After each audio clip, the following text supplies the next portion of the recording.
Dr. André Câmara, o que é a endocrinologia? Endocrinologia é uma especialidade médica relacionada a tratamento de doenças metabólicas e doenças de glândulas endócrinas, as glândulas que produzem hormônios.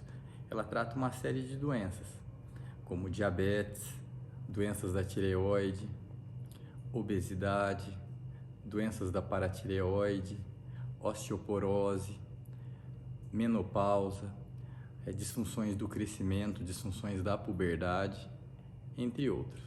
Quando procurar um endocrinologista? Primeiramente, se você tiver alguma dessas doenças, né? Se você é diabético, se você estiver fora do peso, se você tiver sintomas de doenças da tireoide, às vezes tem cansaço, indisposição, fraqueza, sem ter uma causa definida, eventualmente tem que fazer uma pesquisa para ver se tem uma causa endocrinológica do caso. Quais são as principais queixas da mulher no endocrinologista? As principais queixas geralmente estão relacionadas à queda de cabelo, cansaço, indisposição, fraqueza, que são queixas cada vez mais comuns e podem estar relacionadas a problema endocrinológico ou não. Hoje em dia, eventualmente a pessoa pode ter um hipotireoidismo, pode ter uma anemia, só que eventualmente pode não estar dormindo bem, pode estar com excesso de trabalho e eventualmente estar cansada, indisposta e acaba procurando o médico para fazer esse diagnóstico. E as principais queixas dos homens? O homem ele acaba procurando menos o profissional, de maneira geral, né? Geralmente quando o homem procura é porque a coisa está um pouco mais complicada. Ou começou a descobrir um diabetes, está muito fora do peso, ou está com um cansaço, uma indisposição, uma falta de libido, o homem acaba tendo um cuidado especial relacionado à questão do libido, que acabam sendo das queixas principais. A obesidade também, não, doutor? A obesidade, tanto homem, mulher, sendo adulto, idoso ou até criança, é cada vez mais frequente. Quais são os principais perigos da obesidade? A obesidade ela aumenta o risco de uma série de doenças metabólicas, como diabetes, colesterol, triglicérides, aumenta o risco de problema ortopédico, como problema de coluna, problema de joelho. Obesidade é um fator de risco independente de mortalidade. Não existe obesidade saudável. A gente tem que tirar isso aí da cabeça. A gente tem que começar a enxergar a questão de hábitos saudáveis, como reeducação alimentar, atividade física, para manter um corpo legal, pensando em questão saúde, não é questão estética. Quais são os seus conselhos para quem quer emagrecer com saúde? Para emagrecer com saúde, primeiramente, não tem mágica. Vai ter que ter muito esforço, vai ter que fazer uma reeducação alimentar boa. O que seria uma reeducação alimentar boa? Vai ter que comer bastante salada, verdura, legume, uma quantidade boa de fibra, comer uma quantidade boa de proteína, evitar carboidratos simples, dar preferência para carboidrato complexo, comer gordura de preferência insaturada, evitar gorduras saturadas e gorduras trans. Tudo isso num contexto de balanço energético negativo, ou seja, você tem que gastar mais energia do que você consome. O gastar vai depender do nosso metabolismo basal, mas também, num contexto saudável, depende de atividade física. A gente tem que fazer atividade física, de preferência com componente aeróbico e com componente anaeróbico, componente tipo de musculação, de funcional. Por que isso é importante? Se você não faz atividade física, não consome uma quantidade boa de proteína, muito provavelmente a sua perda de peso vai estar muito relacionado com perda de massa magra também, não é só massa gorda. E quando você perde massa magra, o seu metabolismo basal diminui, o que vai aumentar o reganho de peso.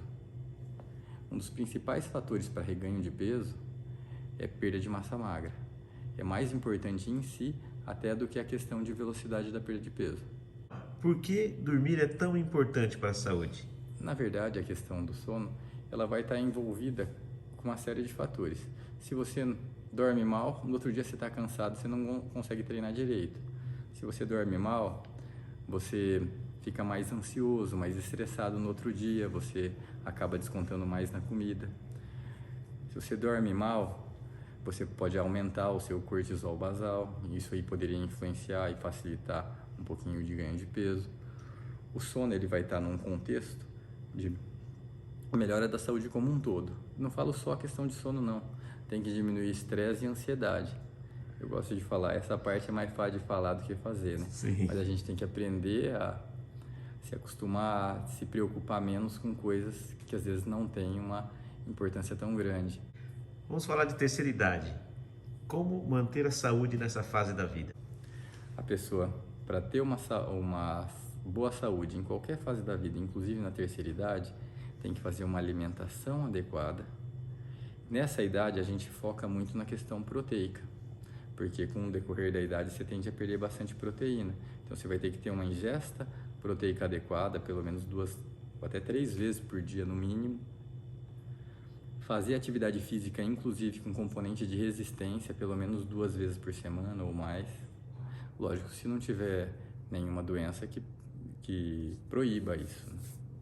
Okay. Dormir bem, Dormir bem. a questão de estresse.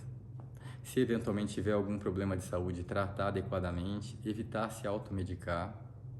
Muito cuidado com a internet, que promete muita mágica. Por exemplo, hoje em dia se fala muito de testosterona em mulher que virou uma febre. Existe indicação, só que são casos extremamente restritos. Inclusive, se você for tentar comprar uma testosterona hoje numa farmácia normal, não vai ter para vender testosterona para mulher. Não tem nenhuma testosterona aprovada para uso em mulher aqui no Brasil. Você vai ter só manipulado. Mas não tem por quê? Porque a indicação, na verdade, é só uma. Pelo menos nesse momento do conhecimento científico, que seria o transtorno do desejo sexual hipoativo. Quais são as alterações, as doenças mais comuns? Em relação à tireoide, as principais alterações ou são ligadas ao funcionamento da glândula, que quando está funcionando demais é o hipertireoidismo, que pode dar tremedeira, batedeira, perda de peso,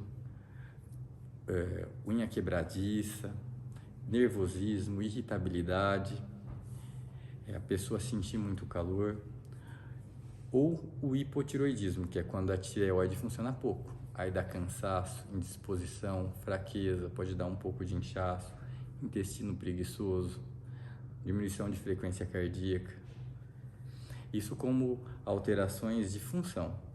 Outras alterações são alterações de forma, que você pode ter um bócio, você pode ter um nódulo ou vários nódulos, bócio uninodular ou multinodular, que podem ser secretores de hormônio ou não.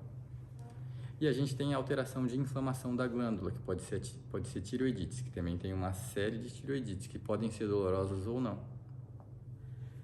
Para finalizar, um assunto que deve ser recorrente no consultório do endocrinologista: diabetes. O diabetes é uma doença caracterizada pelo aumento da glicose no sangue, hiperglicemia. Essa hiperglicemia crônica acaba levando a uma série de complicações. Esse aumento de glicose no sangue pode levar a complicação ocular até a cegueira, pode levar a complicação renal, até a insuficiência renal, hemodiálise, pode aumentar risco de infarto, de derrame, pode dar alteração na circulação, inclusive levando a pé diabético. E os principais tipos de diabetes são o diabetes tipo 1, que ele é relacionado a uma deficiência absoluta de insulina, acontece mais frequentemente em jovens. Como você não está produzindo insulina, você vai ter que tomar uma insulina basal, que o nosso pâncreas sempre produz um pouquinho de insulina. E quando você come, a gente faz um pico de insulina para colocar aquela glicose para dentro do sangue. Então, além dessa insulina basal, a gente tem que tomar uma insulina prandial. Isso para todo paciente diabético tipo 1. A gente tem o diabetes tipo 2 também, que é caracterizado pela resistência periférica à insulina. Essa insulina não faz o efeito que ela deveria, geralmente por causa de obesidade, e uma deficiência relativa de produção de insulina. Para o diabetes tipo 2, a gente tem uma série de opções medicamentosas. Vou falar algumas classes de medicação, por exemplo: biguanida, sulfonilureia, glitazonas, inibidor de DPP-4, análogo de GLP-1, inibidor de SGLT2, entre outras. Então é uma série de medicações que tem por boca ou subcutâneo além da possibilidade, em alguns casos, de insulina, mesmo no diabetes tipo 2. Outros tipos de diabetes, como diabetes gestacional, a gente tem MOD, LADA, diabetes devido a algumas endocrinopatias, diabetes devido a algumas medicações, eles são um pouco menos frequentes, mas podem acontecer. A partir de que momento o paciente pode ser considerado diabético?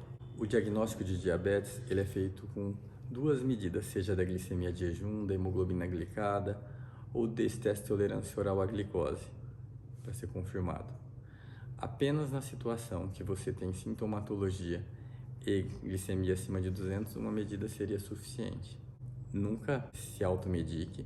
Se você tiver suspeita de diagnóstico de diabetes, procure o seu endocrinologista para ser melhor avaliado. Doutor André, muito obrigado pelas informações tão importantes e parabéns pelo Dia do Endocrinologista.